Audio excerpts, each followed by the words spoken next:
It's October 9th, 1862. The packet ship Tonawanda of the Cope Line is carrying 75 passengers and cargo from Philadelphia to Liverpool, with Captain Theodore Julius in command. About 1,000 miles off the coast of Cape May, New Jersey, in the North Atlantic, there's a light rain and moderate seas. Amidst the relative calm afternoon, 17-year-old passenger cook David Henry White stands at his galley stove, steadying himself as the ship rolls to and fro with the waves. The galley is cramped and perpetually damp, but White has learned to manage the conditions. With a battered cast iron pot bubbling over a bed of coal, he stirs his stew meant for the afternoon meal. White had signed on with the Cope Line earlier in the year, being employed first on the vessel Wyoming before joining the Tonawanda. White's thoughts wandered as he worked his stew pot. He was happy to be at sea, earning a wage, and not caught in the tumult and battles of the American Civil War. Being a free black teenager from the state of Delaware, a slave state, is at worst dangerous, and at best uncertain. Suddenly, White hears a commotion from the deck, and hears men shouting, and his own captain discussing some kind of financial arrangement. Loud footsteps then pound on the deck above him, and light pours in as the door swings open. Two men in gray naval uniforms grab him. Confused and scared, he pulls away, but is quickly apprehended again. White joins the other crew on the deck. Pulled up alongside the Tonawanda is another vessel, the Confederate commerce raider CSS Alabama. The crew are questioned, one by one. White's two cooking mates, also free black men, have certificates of protection, documents proving they are U.S. citizens protecting them from impressment. David Henry White, however, has not been at sea for very long and has not yet obtained such a document. Terrified, White is taken from the Tonawanda and placed on board the CSS Alabama. He does not understand that he has just been kidnapped and enslaved, and will never see his home or his family again. Kidnapped at Sea, the story of David Henry White, today on Shipwrecks and Sea Dogs.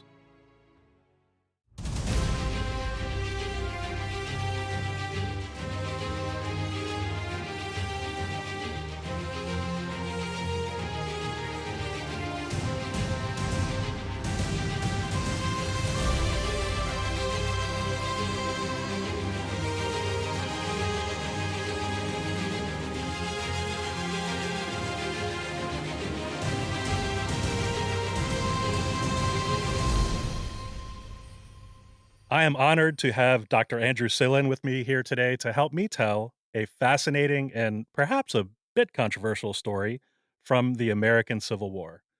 Andrew, thank you so much for joining me today. My pleasure. Thanks for having me on. I think a good place to start would be a little bit about yourself, your work, and of course your book, which we'll be discussing today. Well, I'm retired now from two previous careers and am embarking on a third. I was initially an archaeologist. I trained at the University of Pennsylvania. Well, I ended up as the professor of archaeology at the University of Cape Town in South Africa Wow. because my academic area was South African archaeology. And I went out there in the bad old days in 1985, and I stayed there until 2001. In 1997, I changed careers and I became the first director of development of the University of Cape Town. And that was a position that was created to help raise private money to enable the university to transform from what had been a historically white institution to one that reflected the needs of the new South Africa. And that was going to be an expensive undertaking. And I did that until 2001. Then I returned to the States and I ended up working for a nonprofit called Synergos, which promotes global philanthropy. And then a job came up at my alma mater, Brooklyn College, as the vice president for institutional advancement. And I ended up raising money for Brooklyn College for about 12 years. And all the time since I was in Cape Town and then moved back to New York, in the background, I was researching a story that I had encountered in Cape Town, which is the subject of this book. Eventually, after I retired in 2017, I had the time to focus on the book and So I've started this new career as a Civil War historian writer, and here we are. Well, that's an impressive resume. You've been quite busy over the years, I would say. Well, I found that retirement has been a great boon because it's enabled me to do all sorts of things, all sorts of research, and all kinds of writing that I was never able to do while I had to make a living. I'm looking forward to that day. I'm not quite there, but it's not too far away. So, your book that we are going to be discussing at length today, it's Kidnapped at Sea, and it revolves around the tragic story of a man named David Henry White. So, let's set the stage a little bit here, put things in perspective. Tell us a little bit of a overview or the premise of Kidnapped at Sea. Sure. David Henry White was a free black teenager who lived in Lewis, Delaware. He was born in 1845. And in 1862, during the Civil War, when he was about 16 or 17 years old, he got a gig as a cook on a packet ship going from Philadelphia to Liverpool. Packet ships of the day were combined passenger and cargo vessels. And the ship he got the gig on was owned by the Cope Lines of Philadelphia. And they had a regular run. One boat left, they had four boats. One left the 25th of the month of every month from Philadelphia, another left the 5th of every month from Liverpool. And White took one of the few avenues that Delaware actually allowed free black teenagers to leave the state and be able to come back. Delaware had very harsh laws regulating the movement of slaves and free black individuals in the state. And one of those laws made it almost impossible to leave the state and come back, with the exception of those who went to sea. They were allowed to go to sea and come back. So he got this gig as an assistant cook. And about 9 days out on his second trip, on October 9th, 1862, the ship he was on, which is called the Tonawanda, was captured by a Confederacy commerce raider called the Alabama. And the Confederacy had built a number of ships in retaliation for the North's blockade of southern ports. And the Confederacy's strategy was to attack Union commerce on the high seas, as had been the case with previous wars going back hundreds of years. White, unfortunately, was on the wrong boat at the wrong time. And the captain of the Alabama, whose name was Raphael Semmes, uh, once the Tonawanda was captured, he took David White from the Tonawanda, kidnapped him, as I argue, and White remained on the Alabama for over 600 days until the Union Navy finally caught up with the Alabama 7 miles off Cherbourg on June 19th, 1864. And there was a climactic battle, one of the most famous battles of the Civil War you've never heard of, the Battle of Cherbourg, in which the Kearsarge and the Alabama engaged, and the Alabama was sunk, and White was lost in that battle. So it's a tragic tale. It's the tale of a free black individual, teenager, who was kidnapped and who succumbed um, after 600 days of slavery. And of course, for international listeners, and I know I have quite a few, who may not know a whole lot about the American Civil War, to summarize it very simply, slavery was practiced in the Confederate States, and it was very much a part of their way of life. And as the election of 1860 was approaching, they feared that Abraham Lincoln would abolish slavery. And he indeed was elected. And beginning in December of 1860, some of the southern states began to secede in rebellion against the Union. So that's a very simplistic wrap up of the Civil War. We're not going to recap the entire war. But for those of you who don't live here in the United States, that gives you a little bit of background. Now, relevant to this story, and here in America, we've heard this before. and it's really impacted the way Americans have thought of the Civil War for over 150 years is this theory of the lost cause. Could you explain the lost cause, some would say myth, how it has grown in popularity and has shaped opinions over time? Well, the lost cause has been described as a myth, mythology. It's been described as a public religion. It's been described as just a narrative.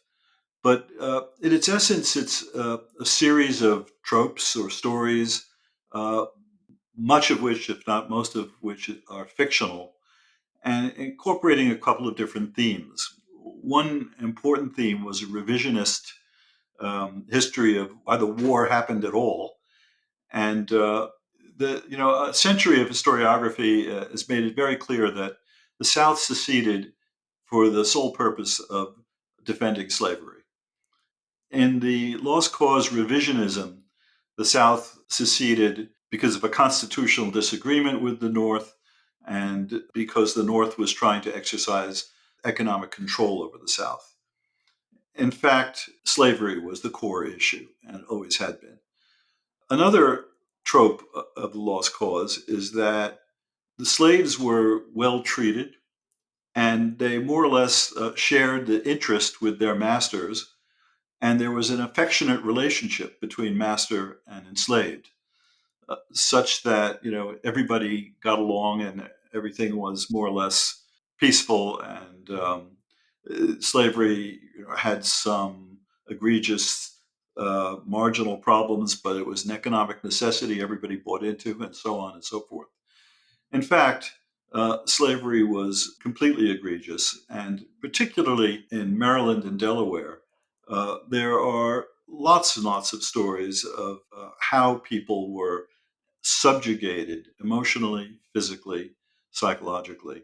And so the trope of the happy factotum, you know, complacent in servitude, is something which is false and is vividly explained, I think, with David White's story.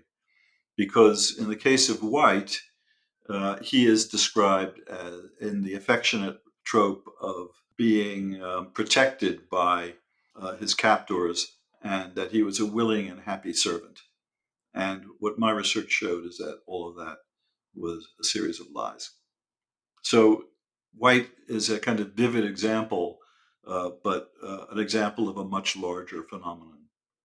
Now, your question went to the lost cause, and one of the interesting things is that Raphael Semmes, who was the captain of the Alabama, was a lot more than just a belligerent in the war. He was one of the intellectual authors of the lost cause itself, and he wrote a very important volume.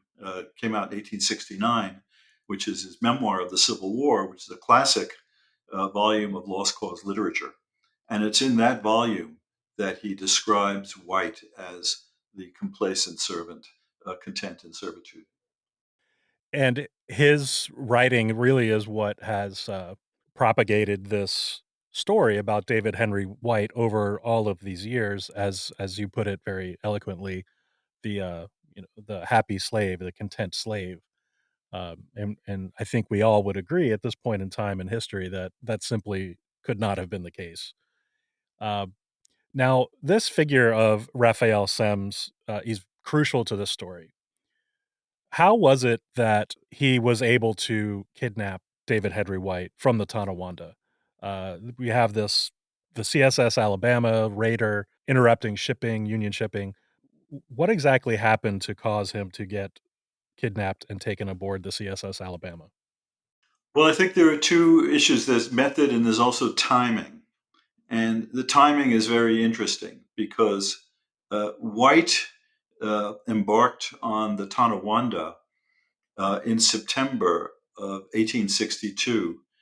And Lincoln had released the draft of the Emancipation Proclamation in September of 1862. It wasn't the final version, but it was a draft, and it was in all of the American newspapers. Particularly, it was in the Philadelphia newspapers. So when the Tonawanda embarked from Philadelphia on its voyage, the mail bags were filled with Philadelphia newspapers announcing the Emancipation Proclamation. And this would have enraged Semmes when he encountered them. Now, what Semmes' modus operandi was with the Alabama is to use deception to capture Union commerce. As I mentioned earlier, commerce raiding was absolutely normal in warfare for the previous 200 years. The Americans had used it in the Revolutionary War. We issued letters of marque, which were licenses for private shipping to attack British commerce. And early in the Civil War, the Confederacy also issued letters of marque. The Americans also issued them in the War of 1812 against the British. So commerce raiding was very normal. But by the time of the Civil War, the idea of privateers was no longer really workable because there was so much commerce that it was impossible to attack commerce on the high seas without affecting the interests of non-belligerents. And so the Confederacy decided instead of having letters of marque, they would build their own raiders that would be not run by through private intermediaries, but were under the direct command of the Secretary of the Navy, Mallory. And so they constructed a number of vessels in Liverpool, one of which is the Alabama, which had some extraordinary properties. One was that it was very, very swift. Most vessels, sailing vessels of the day could travel, 4 to 6 knots. The Alabama could travel 13 to 15 knots, either with steam or sail. And it also was a stealth vessel because they had very high bulwarks, so the cannons were invisible. So what Semmes's method was is to sail in the shipping lanes between the East Coast and the UK and Europe, and he would raise a British flag, British ensign, when he encountered an American ship or a ship without a flag. And that ship would raise its ensign. And if it was French or Spanish or Dutch, he let it go on the way. But if it was American, if they raised an American ensign, then the doors would come off the bulwarks, the cannons would come out, he'd make a shot across the bow, and he'd force these merchant vessels that had no arms to hove to, and then he would board them. And the first one he did was only a few weeks after leaving the Azores, and it was a boat called the Akmolgi, which was a whaling vessel, which he burned. The typical thing to do would be to come on board with armed officers. Then they would transfer all of the crew from the captured vessel back to the Alabama, and then they would burn it. And by the time they caught up with the Tonawanda, he had already burned 7 or 8 whaling vessels. So he had taken out a whole whaling fleet.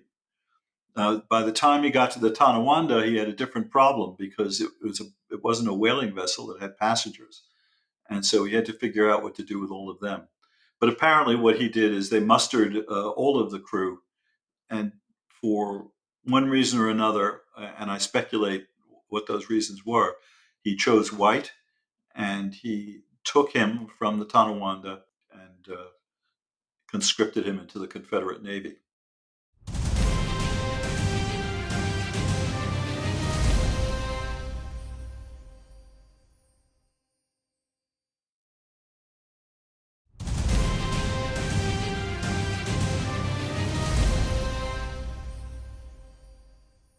What's really interesting about this book is the amount of research that you put into it, and it's rather unique because nobody else, at least not to my knowledge, has really dug into this story the way that you have.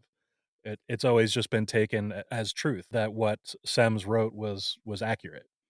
So, let's talk a little bit about that process. What were the sources that helped you find this information about how Henry David White actually lived and his state of captivity on the Alabama? Well, it's a challenge because, as you're aware, history is written by the literate. And so we have lots of information about Semmes and about his officers. We have very little information about White because he was illiterate. He was never given the opportunity for education. He couldn't read or write, and so there's no voice there. There's no document. He also had little of material value, so there are no tax records and that sort of thing. So it's a challenge to figure out what can be said and what can't be said. And very early on in this process, I realized that this wasn't going to be a biography in a conventional sense, because there's simply no information from which to write a real biography. There's no way to know what he thought. The closest we can come to it is to describe what he experienced and imagine ourselves in his situation. So, why it hasn't done before is also an interesting question. There's been a tremendous amount that's been written about the Alabama and its captures, but all of that has been through the prism of a great ideological and military conflict. And that is the way historians have traditionally approached the Alabama's voyage and its destruction of Union commerce. I was taking a different approach. My approach was not to look at it through the prism of military or an ideological conflict, but through the prism of what was the effect of all this on one disempowered individual. And in order to do that, I had to find a methodology. Unfortunately, as I said, what we have is a superabundance of words that Semmes and his officers wrote about White. We don't have White's voice. And so I just didn't really try and provide it. All I did was describe his experiences as best as I could. Those experiences, even written by Semmes, are quite shocking at times. There are descriptions in your book that just the language he used, the way he talked, very clearly was not in a respectful manner toward White whatsoever. And in your book, in fact, you mention the original lie that Semmes wrote, and it was the master having reported that one of the black waiters on board his ship was a slave from Delaware, had him brought on board and entered as one of the crew. So you call that the original lie. Why was that particular quote so impactful? Well, as I wrote in the book, there are a lot of lies. I think I listed 10 of them. But it was interesting to me to find the lie was not one that was merely something that had developed over the years as he contemplated how he was going to write his memoir. The lie was instantaneous. It began the moment he encountered White, and that was pretty shocking to me. Now, you might ask, why hasn't anybody revealed that before? And the answer is not because the information wasn't there. It's just that nobody asked the right question. And when I was reading Semmes, I had in my mind already that he was a liar, that there was nothing he wrote I could believe. So I never took him at his word. That's, I guess, why I focused on White the moment I encountered him. I was already primed to think of him as a dubious source. And the story of that is that way back in the 1980s, I had read a story, a novel by the South African novelist J.M. Coetzee. He's received both the Booker Prize and a Nobel Prize for Literature. And one book he wrote in the late 1980s was called Dusklands. And in that book, he recounts the fictional diary of an ancestor, fictional ancestor, who traveled to Namaqualand in 1760. And it's a horrific story of violence, of culture, of early cultural contact gone wrong, with vengeance and with blood. And it's a pretty graphic tale. But following that story, he then includes his ancestors, also fictional, note to the Dutch East India Company, his formal report on the trip. And it's a bland, short description of the country traveled, the interesting flora and fauna, the naming a new animal, and so on and so forth. And in the formal report, the private account is completely drained of its blood. And so, having read that, I was kind of primed to think, gee, official memoirs, I better, I'm going to read them in the context of the way Coetzee was writing about them. I'm going to read them as if they can't all be telling the whole story. And that's what caused me to dig deeper when I encountered White. I think that's a good lesson in evaluating your sources. Even if you have a primary source, it may not be accurate. Even though we want to rely on primary sources as much as possible, they just aren't always true. It's interesting you say that because one of the problems I had writing the book is the reviewers said I hadn't consulted enough secondary sources. I've I've ne So, I've never seen a comment like that before. me neither. I said, I suppose that's the danger of writing outside of one's home discipline. You have to know the canon, and that's difficult. Going back to Semmes a little bit, when he took White aboard and this quote of the original lie, he instantly began calling him a slave. Do you think that he just assumed he was a slave, or did he eventually just almost convince himself because that's what he wanted to believe? Or was there any indication that he certainly knew that White was a free black man? Well, he was told that White was free because he took him from the Tonawanda, and the Tonawanda was captained by a man named Theodore Julius, who I believe he was Methodist. The Methodists were abolitionists. The boat was owned by the Cope line, and the Copes were abolitionists, very famous abolitionists in Philadelphia. They were Quaker. Cope was philanthropically engaged with colored seamen. He was a patron of the colored seamen's home. And another thing is that White's companions on the Tonawanda, the two cooks with whom he sailed, who were a team, were affiliated with a network of black abolitionist sailors that couriered abolitionist materials and books and articles between British and American abolitionists. So there isn't any question in my mind that between White's fellow seamen and also between Captain Julius, they would have been told that he was free.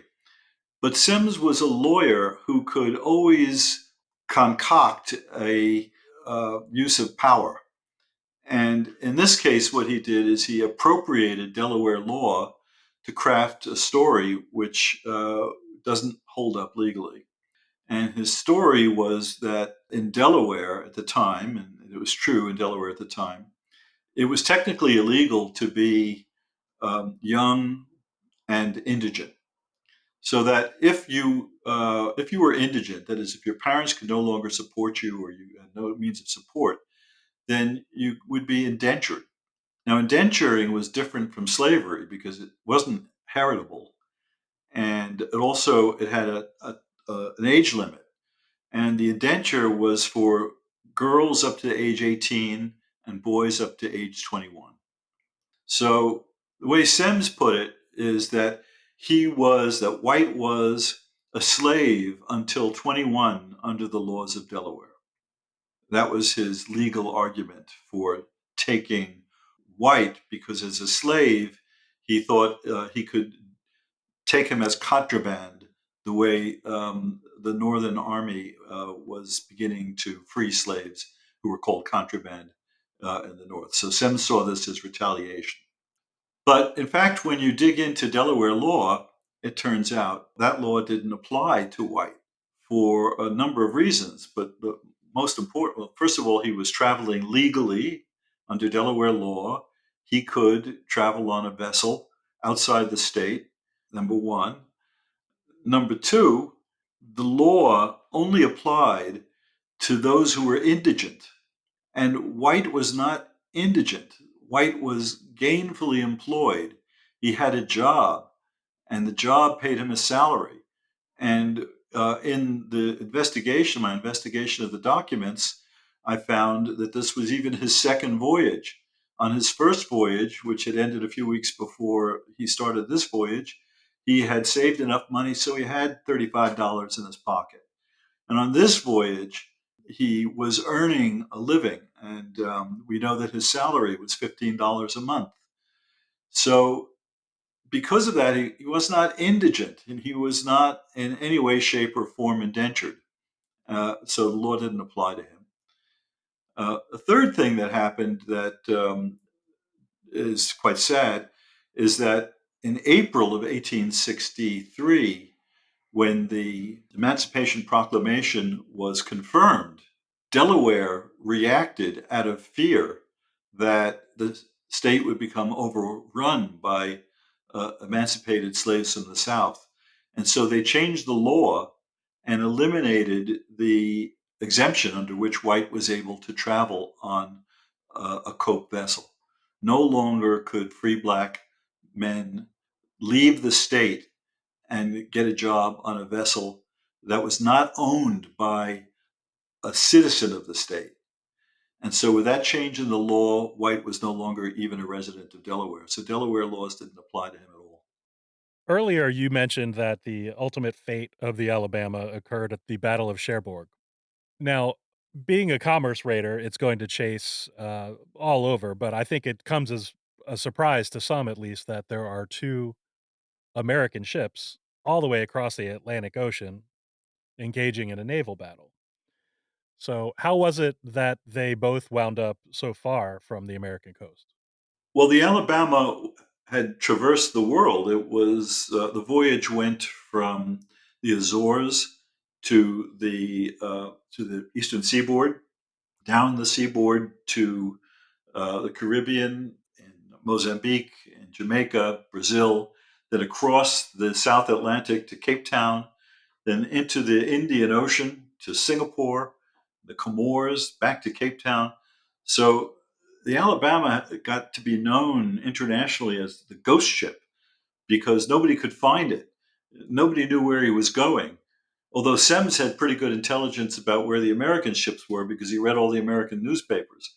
So he managed to evade most of the Union Navy, with one exception. In 1863, he took it upon himself to raid some vessels off Galveston. And there was an important battle there with a U.S. vessel, the Hatteras, which he sank. And that made him an international celebrity. And he was able to travel around the world because he went to neutral ports that were sympathetic to the Confederacy. In Port Royal in Jamaica, they greeted him as a hero. And in Cape Town, he was lauded and feted in the most amazing way. Less so in Singapore, but he chose his ports carefully. It's one reason why we think that White could never have escaped, because all the ports were friendly to the Confederacy. Anyway, this is going on for 600 days, and the Union Navy has 15 vessels, and one report 18 vessels all over the world looking out for it. And by the time Cherbourg comes around, he had already taken out 64 Union vessels, which was a tremendous damage to American commerce. And there were exchanges in the American newspapers about whether Secretary Wells was doing enough to get the Alabama. The New York Chamber of Commerce was infuriated that there weren't more vessels going out. But Wells also had to protect the embargo. And so the embargo of southern ports was more important. And so they couldn't spare more than 15 ships or so. Now, there was this one vessel which eventually caught up with the Alabama, and that was the Kearsarge. And there's an interesting story there because the two captains, Semmes of the Alabama and John Ancrum Winslow of the Kearsarge knew each other. They knew each other well because they had both served together in the Mexican War, and they had both lost ships in the same turbulent summer of 1846. And they got to know each other. And I think because of that, Winslow was, once he caught up with the Alabama, once he knew where the Alabama was, he was able to play Semmes. He baited him. And we can talk a little bit about how that happened. But it was no accident that it was Winslow who eventually vanquished Semmes.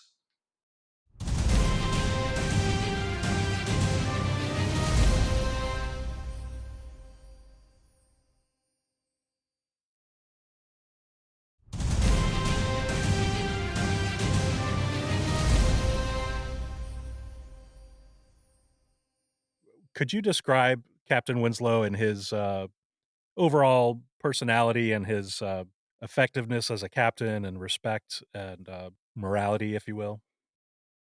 Winslow came from one of America's founding families. His ancestor on his father's side was Mary Chilton, who was reputed to be the first woman, European woman, to step ashore from the Mayflower. Also, her brother was a signer of the Mayflower Compact. The very old Puritan family. And by the mid 19th century, Puritan Calvinism in Massachusetts had evolved into radical abolitionism. And Winslow had definitely inherited that, especially as it pertained to believing Christians. In fact, at one point he had written, "Until Lincoln emancipates the slaves, we shall do nothing, but then we shall go on to relieve God's praying Christians." That was his mission. That's what he really wanted to do. On his mother's side, he was descended from Colonel William Rhett, who had defended Charleston from British and Spanish attack in the 18th century and who had captured the buccaneer Blackbeard. And so, these two different influences in his background led to what I describe as a heterozygote warrior. He was enamored of the Navy and absolutely fearless, but horrified by war and its consequences. And that is what brought him around to this view that the war shouldn't be fought at all unless it was fought to against slavery.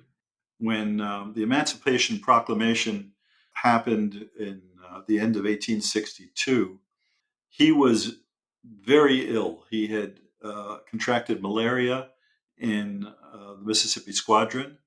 He had a mysterious disease that was slowly destroying his right eye. It was very painful. And he was devoid of energy. He was laid up in bed. But when the order came to take command at the Kearsarge, it was after the Emancipation Proclamation was announced, and his doctor told him he didn't have to go. And he said, "Absolutely, I have to go." And so he found his way to the Azores, where he took command of the Kearsarge. And over the course of a year, he did three very important things. The first thing he did was to have cladding, iron chains, spare iron chains, thrown over the side of the vessel, of the Kearsarge, and then cladded behind wooden planks so it couldn't be seen. This was a kind of a makeshift iron plating, which enabled the engines to be relatively safe from cannon fire. And that was done in such a way that it couldn't be easily seen. The second thing that he did is over a course of a year, he relentlessly, absolutely relentlessly drilled his crew and had them work on the cannons and on the engines and on all the mechanics of the ship. And it was, as I say, relentless. I found one journal of one seaman who complained that they must have the cleanest and the best painted engine room in the entire U.S. Navy. But all that preparation really mattered at the end of the day. So he was right to have done it, I guess. And then the third thing he did is that he realized that it was thankless to travel what he called the trackless ocean looking for this ghost ship. And so he changed his strategy. And the strategy was to go to a friendly port in an active commerce lane. In this case, he chose the English Channel, and to choose a port that had access to coal and had access to telegraph, and to sit and wait for a sighting. And that's the first he went to France. He wore out his welcome with the French. He ended up in Vlissingen in Holland, and the vessel was docked in the River Scheldt when the Alabama showed up in Cherbourg, and the U.S. agent in Cherbourg saw it, and he consulted his code book, and he saw that the Kearsarge was in Flushing, and so they sent a telegram to Flushing, and by 8 o'clock that night, he was on his way. The Kearsarge was on its way, and he bottled up the Alabama and Cherbourg, and then he did something which was absolutely brilliant, and that is that he challenged Semmes with a dare, and that was that he sailed the Kearsarge into Cherbourg Harbor, pulled up right up next to the Alabama, and stayed there for 2 or 3 minutes. And he was doing more than just getting a good look, because these two men were steeped in hundreds of years of naval warfare in which dares and courage were paramount in their minds. And then he sailed out beyond the legal limit, the 3 mile limit, and he raised the largest American flag that he could find on the highest mast, and then simply sailed back and forth in front of Cherbourg Harbor, waving the flag. And then there's a conversation that Semmes has with his first mate, and his first mate says to him, "You know, the ship's tired. You know, the ammunition is damp. Maybe we shouldn't do this." And Semmes turns to the first mate and says, "Mr. Kell, I am tired of running from that flaunting rag." And so he took the bait. And the ultimate end of this story, or not the whole story, but the fate of the Alabama is that the Kearsarge sunk the Alabama and sadly drowned David Henry White. And it sunk the Alabama because of the two different leadership qualities of those two captains. One of them was meticulous and precise and methodical, and the other one was excitable, and he was a daredevil who sought battle and couldn't resist it when it was offered to him. And the Alabama, by the time that battle took place, that ship was tired. It was all of the copper sheathing was leaking, so it was slow. The ammunition was damp. The crew had never been trained on how to properly fire the cannons, so it really was a kind of unfair match at the end of the day. And very ironic that Winslow, of all people, should have been the proximal cause of White's demise. And we know that Semmes survived because he went on to write of all of this and write of the life of David Henry White and his so-called happy slave time on board the ship. But what ultimately became of Raphael Semmes? Oh, he was promoted. He got back to Liverpool, and then he got back to the States. He was promoted to admiral in the Confederacy, and he was eventually arrested. And he wrote much of his memoir from prison. But then he was released under the terms of Johnson's amnesty years later. And then he lived out his life. I think he got a job as a professor lecturing law somewhere, and lived in Mobile, Alabama. Winslow was immediately promoted to Commodore of the Pacific Squadron.